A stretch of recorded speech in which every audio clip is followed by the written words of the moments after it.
Selos. Ito ay hindi karapatan. Kusa itong nararamdaman. Maraming uri ng selos, ngunit pare-pareho ang pwedeng kahinatnan.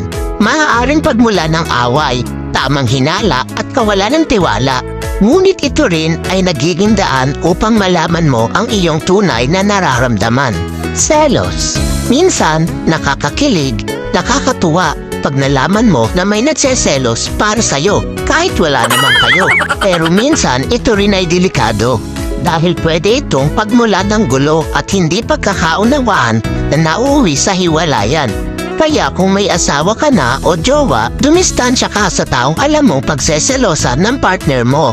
Ikaw na mismo ang umiwas dahil ang selos hindi yan basta mararamdaman kung wala namang nakikitang dahilan. Pero paano kung nagsiselos lang nang wala namang dahilan? Ang tawag dyan, abnormal.